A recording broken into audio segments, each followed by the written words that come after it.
দুবরাজপুরের বিধায়ক সহ 4 জনকে আটক করল পুলিশ। আজ সকাল থেকেই বীরভূম জেলার দুবরাজপুরে 12 ঘন্টা বাংলা বন্ধের সমর্থনে মিছিল বের করেছিল বিজেপি।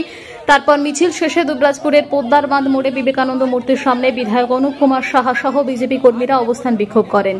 পাশাপাশি রানীগঞ্জ মোটগ্রাম 14 নম্বর জাতীয় সড়কে টায়ার জ্বালিয়ে বিক্ষোভ প্রদর্শন করেন। তাই দুবরাজপুর বিধানসভার বিজেপি বিধায়ক অনুপ কুমার সাহা সহ 4 জন বিজেপি কর্মীকে আটক করল দুবরাজপুর থানার পুলিশ।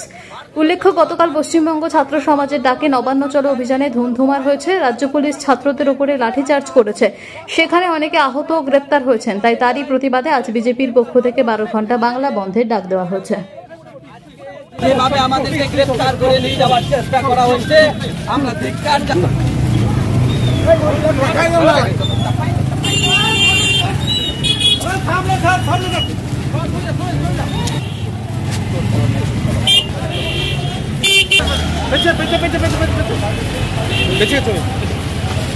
এই আন্দোলন চলবে, কারণ বাংলায় আইনের শাসন যতদিন না সেটা আমাদেরকে আটকাতে পারবে না।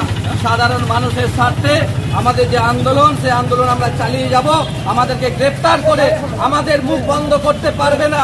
বাংলার মুখ্যমন্ত্রী যেভাবে আজকে এই রুলার চালাচ্ছে, সেই রুলার আগামী দিনে মুখ্যমন্ত্রীর বিরুদ্ধে চলবে। মুখ্যমন্ত্রী যদি মনে করে পুলিশ মন্ত্রী হয়ে আজকে বিজেপির কর্মীদেরকে অ্যারেস্ট করে আমাদের আন্দোলনকে দমাতে পারবে না। সাধারণ মানুষের স্বার্থে আমাদের লড়াই, সাধারণ বাংলার মা বোনেদের সুরক্ষার স্বার্থে আমাদের লড়াই। তাই আমাদের এই গ্রেপ্তার আমরা কখনোই আমরা বলছি না। কেন গ্রেপ্তার করলো পুলিশ আপনাদেরকে? কেন আজকে আমাদের যে শান্তিপূর্ণ আন্দোলন, সেই আন্দোলন আজকে দমানোর চেষ্টা করেছে বাংলার মুখ্যমন্ত্রী তথা পুলিশ মন্ত্রী।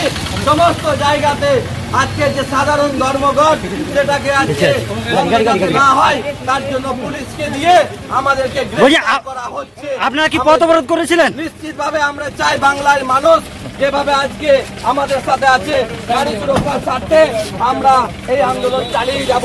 আমাদের আন্দোলন